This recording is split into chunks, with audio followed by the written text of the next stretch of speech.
The Edmonton Oilers are 4 wins away from immortality. Standing in their way, the Florida Panthers, who are going for back-to-back Stanley Cups. On today's edition of Locked On Oilers, I explain what the Oilers need to do to take home their first Stanley Cup in more than 30 years.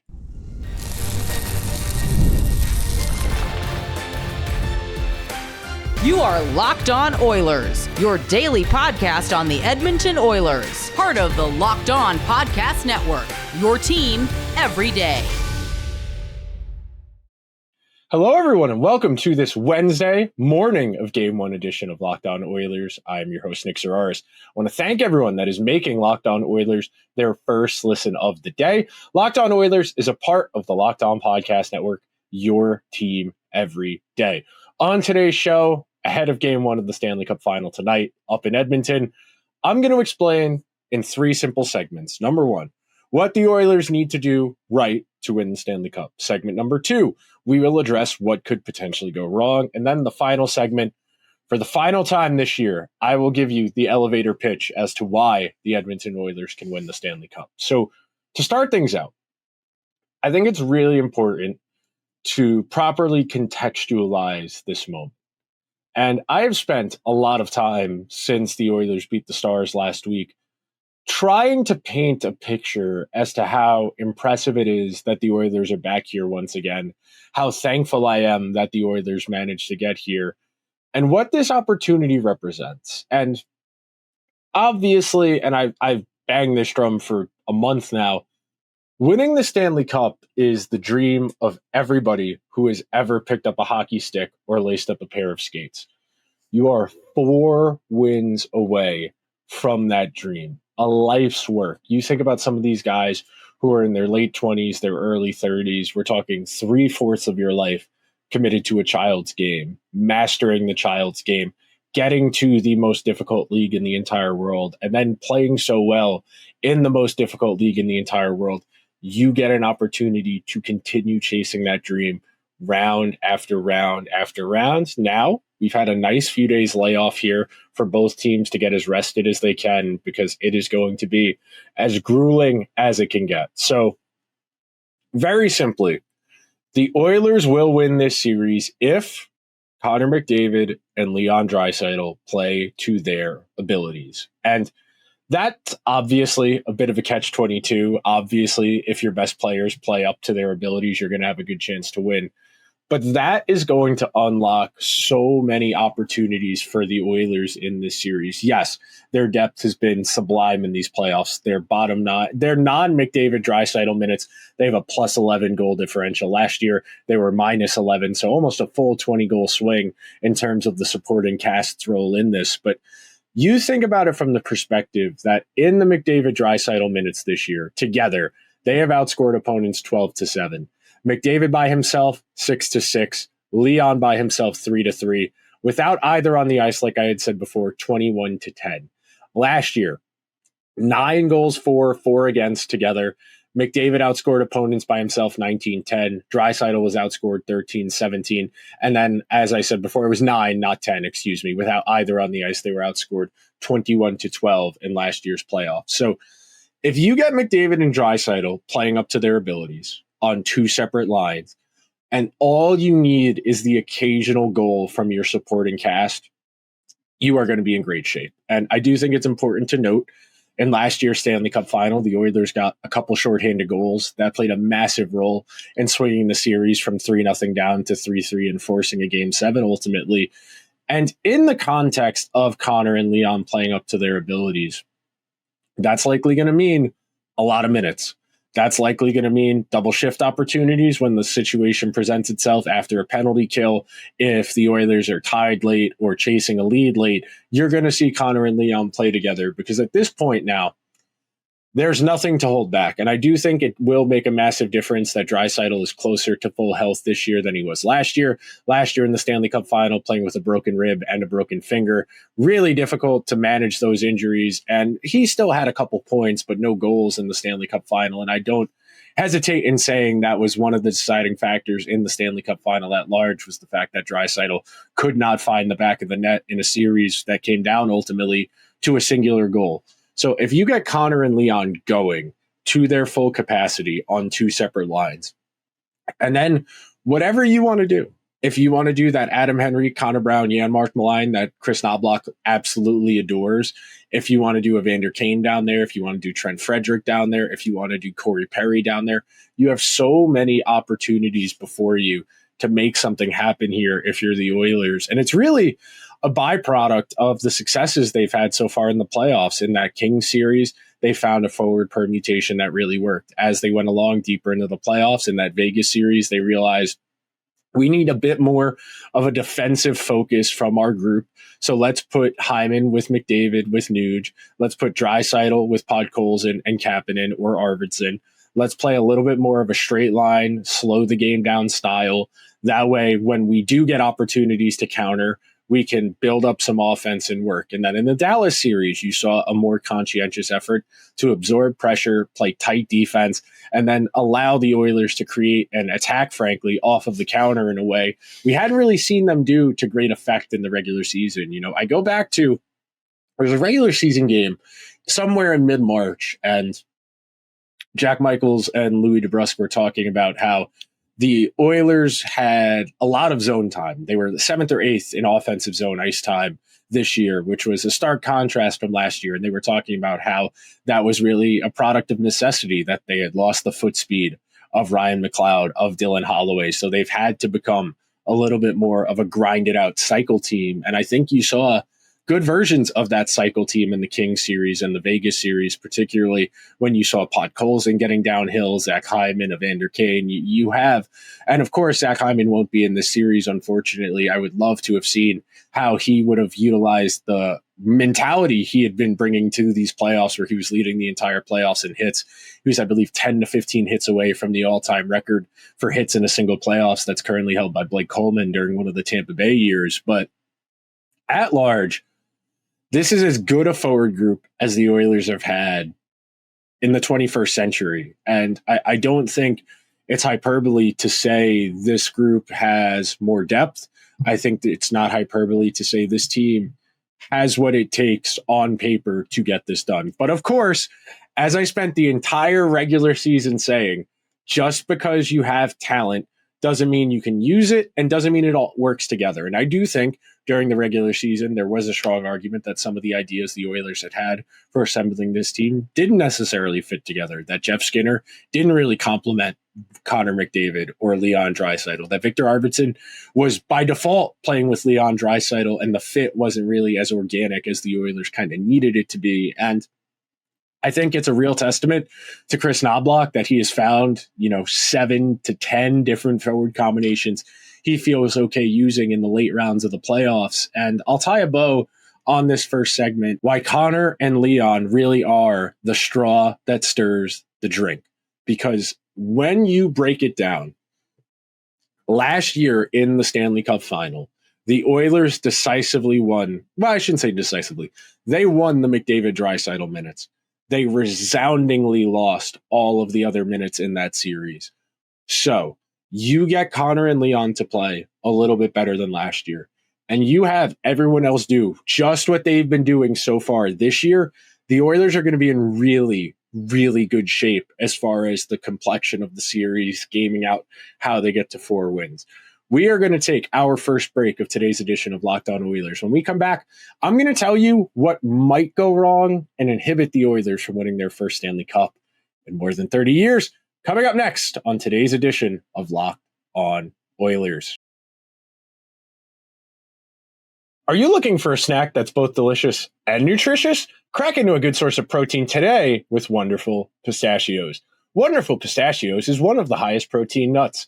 Each 1 ounce serving has 6 grams of protein, giving you over 10% of your daily nutritional value. Plus, they're packed with that ultra important fiber for gut health and better for you unsaturated fats to help you keep feeling fuller longer. Personally, I love the no-shell variety. They're a great grab-and-go snack for busy days when I'm here at my desk, editing the show, doing research, or if it's the end of the day and I'm a little bit short on my protein for the day, they do a great job. Or if you're old school and you love cracking open every shell for that satisfying crunch, the in-shell options are a classic favorite. Wonderful Pistachios is a complete protein that provides all 9 essential amino acids.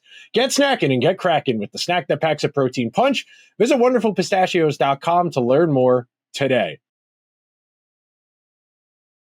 Thank you to everyone who is hanging out on this Wednesday, Game 1 of the Stanley Cup Finals edition of Locked On Oilers. And I said it yesterday, I'm going to keep saying it. I am so grateful to be here, man. You have these opportunities only so often to see the team you spend hours and hours and hours with get these moments. And I'll be candid here for a second before we start doing gloom and doom in the second segment. Last night, I was editing the crossover episode with Armando. I was sitting here and I was just thinking about what this would mean for the game of hockey, what this would mean for hockey in Canada, what this would mean for the Oilers organization, and then what this means for where the game is going. Because you are hearing a not so subtle contingent banging the drum that, well, the Panthers have an unfair advantage. There's no state tax, and the Golden Knights and the Lightning and the Dallas Stars. Breathe. Breathe. Sports at large operate in cycles. Maybe the Oilers break the dam and the Oilers lead in a window of Canadian teams rattling off Stanley Cups. And I'm not saying that's going to happen, but I am saying hockey at large and sports at large operate in cycles. You saw the dynasty come back last decade. The Penguins went back to back. The Kings won a couple. The Blackhawks won 3. The Lightning won 2. The Panthers have the capacity here to win 2. Breathe. I am not ready to say that we need price controls in the market, that we need to account for state income tax and income exchanges. Take a deep breath. Everything's going to be okay. The Leafs just didn't build their roster as good as they should have, Paul Bissonnette. I promise it's going to be okay. Okay, now, time for the gloom and doom. Number one, the Panthers are terrifying. Just flat out. That they reveled in pummeling the Hurricanes for 5 games. They had fun playing that way. And that's the thing that scares me about the way Florida likes to play and what makes them as dangerous as they are. They are more than happy to turn these games into fights. And I don't mean literal fights, because no one really wants to fight in the playoffs because you don't want to be off the ice for 5 minutes. But they are more than happy to turn these games into a battle of wills. Against most teams, Carolina's annoying forecheck, dump and chase, and grind you to a pulp style eventually breaks you down. Eventually, against most teams, Carolina finds the back of the net more times than you do. But when you play a team that's even more psychotic than you are, like the Panthers, you see what a real crazy person looks like. The Florida Panthers, with that dive bomb forecheck, where they are constantly hounding the puck, the way they are more than willing to dump the puck in, go and get it, and go to work. It is not an easy way to play hockey, and frankly, it's an inefficient one. If you go, and look, this is obviously juxtaposed against the actual end of season results, but if you go under the hood and you look at the underlying numbers for the Panthers team that won the President's Trophy and lost to the Lightning in the second round, that team was significantly more efficient offensively. They created off of the rush more. They had a higher shooting percentage. They created more dangerous offense on average than the last few years. And that's been a conscious effort, going from Andrew Brunette to Paul Maurice. It's been a little bit more of a grinded out style, emphasized with a team commitment to playing with that mindset. And the biggest discrepancy year over year, last year versus this year in setting up this Stanley Cup Final, to me, is special teams. And the Oilers special teams by percentage is within, I think, 1% power play wise of what they were last year. So that's not really a huge question mark. Connor and Leon are going to be able to make some things happen for themselves, even if it's against a good penalty killing team like Florida, who has the capacity to score shorthanded because they feature so many high end guys on their penalty kill. But for me, where the money comes in and why I think this might be a problem for the Oilers, and we're going to break out the handy-dandy Locked On Oilers dry erase board here, but I am going to walk you through this as best I can. So the blue X's represent the various Oilers penalty killers. The red numbers indicate Florida Panthers players. If you are only listening to today's episode on an audio format, I highly encourage, if you can, to check it out over on YouTube. I will try and clip this for short form reasons so you can see it more distilled if you only listen to the audio. But the way the Panthers like to run this, they like this puck to end up here with Matthew Tkachuk at the net front, because that's going to pull this defenseman towards him, and that's going to open up the lane to Sam Reinhart. That's going to open up the lane to Barkov. Generally speaking, they like to run it from behind the net or the net side. Tkachuk, then, if he passes, he likes to leak back up here. You saw him score the first goal he scored in the playoffs against Tampa Bay on the power play from right here at the bottom of the right circle, where he had passed it, he filled in space, and everybody rotated. What makes this complicated, and why I think the Oilers might have a bit of trouble with this, is the Oilers' preferred style of penalty killing, the wedge in one, really skews towards one side, where if you're fine with the wedge and the two, you can make it work, but it is very incumbent upon these two guys winning the puck. One of these two guys, if the puck is up high, has to intercept the puck somewhere between Tkachuk and the middle of the ice. Now, you have this defenseman guarding the net front to try and take away Reinhart, or Verhaeghe leaking backdoor, or to at least get in the way of the Ekblad point shot. As far as priority in how the Panthers like to do this, their first choice is the Reinhart slot shot. Reinhart's one of the best goal scorers in the NHL. This is prime real estate. If he only has to make one guy, he only has to beat one guy and the goalie, that's pretty doable. If that's not there, they like to go to Barkov. And Barkov is comfortable as a puck handler anywhere. He's the type of guy who can win a puck in a phone booth and really make some things happen for both himself and his line mates.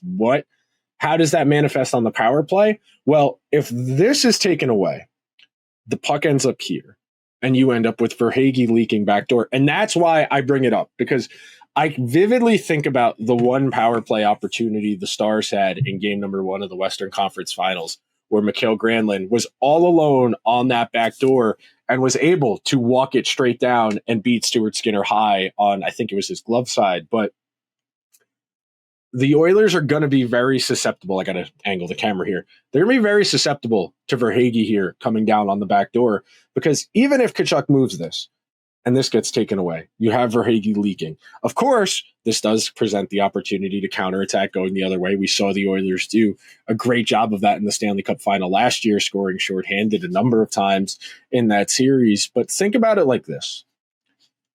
The penalty kill power play is probably going to end up being your deciding factor, because that is materially where your best players have the most opportunity to influence the game, especially when we're talking about a team's power play, especially when we're talking about McDavid and Draisaitl.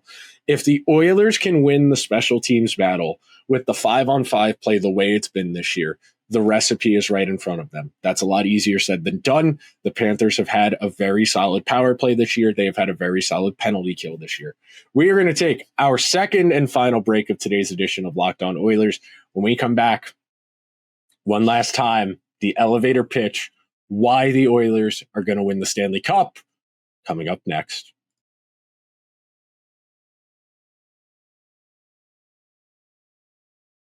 Thank you to everyone who is hanging out on this Wednesday, Game 1 edition of Locked On Oilers.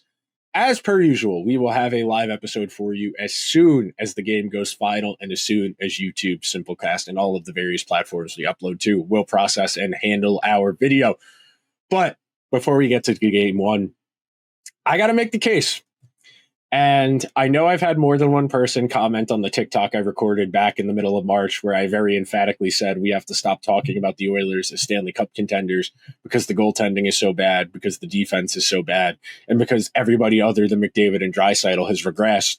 And I'm very grateful the Oilers were playing coy and not taking the regular season as seriously as they should have, as opposed to being, a sucker in the early rounds of the playoffs for a team looking to kind of jump a bit above their weight class. So, number one, most important, the Oilers have the best player in this series. I very much can make the argument the Oilers have the two best players in this series in McDavid and Draisaitl. I can make an argument the Oilers have the best defenseman in this series in Evan Bouchard. I can make the argument that the Oilers have the hotter goalie as of right now. I can make an argument the Oilers' defense at large is better at defense than the Florida Panthers defense, because the Panthers don't play a lot of defense. Their defense is better because of efficiency. And on a man-to-man level, I think the Oilers defensive unit is better. I think Bouchard is better than Forsling. I think Seth Jones and Ekholm, if Ekholm is healthy, is pretty close to a push. I'll give you Seth Jones for now. I think when you look at that Klingberg and Wallman pair, I think Klingberg and Wallman have been, and the numbers bear it out, they have been one of the best defensive pairs in the entire NHL playoffs this year. I think they're fourth in goal share, sixth, excuse me, of all defensive pairs in the playoffs to play at least 120 minutes. Wallman and Klingberg have a 55.6% goal share in 165 minutes, which is nothing to sneeze at, nothing fluky here. Brett Kulak and Evan Bouchard, by the way, the number one defensive pair in these playoffs in goal share. I don't think we will see Bouchard and Kulak reunited unless Ekholm struggles, and then that creates a different quandary as far as how do you manage a player with a big reputation who's underperforming relative to what you need them to do. But talent-wise, I think the gap is a little bit closer than it was last year. Number two, I think at some point the Florida Panthers are going to show the miles. They play the most intense style of any team in the NHL. They have done it 3 straight playoffs, going to the Stanley Cup Final. They have yet to really show any signs for wear. Granted, this could blow up in my face, and the Oilers could be the ones who very much show the miles of going to a Stanley Cup Final last year, conference final the year before that, and losing in the Stanley Cup Final last year, getting there this year. I do think fatigue will creep up at some point. The longer these series go, I think you always start to see that. Later in a Stanley Cup Final, one team does start to fade, even though they are trying as much as they can. Adrenaline is only capable of producing so much in these high-stakes, intense environments, but more than anything, and this is not scientific, this is not analysis, the best player in the world got as agonizingly close as you could. 1 goal away from winning a Stanley Cup last year. He won the Conn Smythe on the team that did not win. First time that had happened in 20 years. If anybody in this sport is capable of willing his team over the finish line, it is Connor McDavid. I am calling my shot. McDavid is going to have his LeBron versus Golden State in 2016 moment here. Hopefully, the Oilers won't be down 3-1 and require one of the great finals performances of all time to mount a 3-1 comeback again. I think that would be a lot to ask of a group that has a lot of miles on it like the Oilers does. But frankly, if anyone can provide a basketball player level impact in hockey, it's Connor McDavid. If anybody can rise the tide of all the boats around him over this finish line against what seems like an insurmountable foe, it's the best hockey player I've ever seen. I have brought up that he was writing letters to Sidney Crosby as a 5-year-old, I think every episode for a week and a half now. 23 years of an expectation that this is his life. And the thing I revere about guys like Connor, like Michael Jordan, like Kobe Bryant, is the mindset that I am this good and I owe it to everyone else that I live up to that. That was my largest takeaway from the summer of 2020 when The Last Dance was airing in real time on ESPN. Michael Jordan cried at the thought that he had teammates who didn't want to win as bad as he did, which is insane to say out loud, mind you. You think about that in the context of where the Oilers have been, what Connor McDavid represented when he got there in that 2015 draft, the really, really lean years between 2015 and 2021, where they started to turn the tide. You add a Zach Hyman, you trade for a Matthias Ekholm, you become a legitimate Stanley Cup contender. You go to a conference final and lose. You had a lot of injuries. You go to a Stanley Cup final the year after, you lose by 1 goal. By chance, you happen to play the same team the second year in a row you get to a Stanley Cup final. You have the capacity to not only change the narrative about your franchise at large, you solidify yourself as the next guy in that lineage. And look, I know there are going to be people, no matter what, who are going to say McKinnon won a cup first. McDavid is the next guy in the lineage. He took that torch from Sidney Crosby in probably 2018 or 2019, and he has been as strong a standard bearer for this sport and for this game as you can possibly have. I genuinely believe he will not let it happen again. That could be foolhardy. That could be misguided. I don't think Connor McDavid is going to let the second time he gets to a Stanley Cup final slip through his fingers. And look, if this becomes a y'all lost, not me situation where he plays out of his mind and the Oilers still lose, I'm not going to say I can live with that. I think, frankly, that would be even more devastating. But I think this happens. I said it on the prediction show with Armando yesterday. He's going to win his second straight Conn Smythe.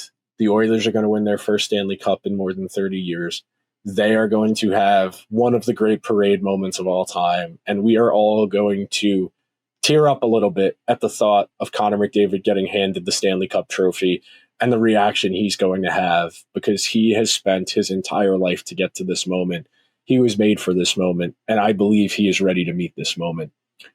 That will do it for today's very heartfelt edition of Locked On Oilers. I want to thank everyone that made Locked On Oilers their first listen of the day. If you could be so kind, please subscribe to the show wherever you get your podcasts. If you happen to be watching over on YouTube, hit the subscribe button, hit the like button, leave me a comment. Let me know, what does this opportunity mean to you? Do you think the Oilers are going to get this done? I will talk to you guys tonight after the game. Be sure to check out Locked On NHL and Locked On NHL Game Night for more coverage of the Stanley Cup Final.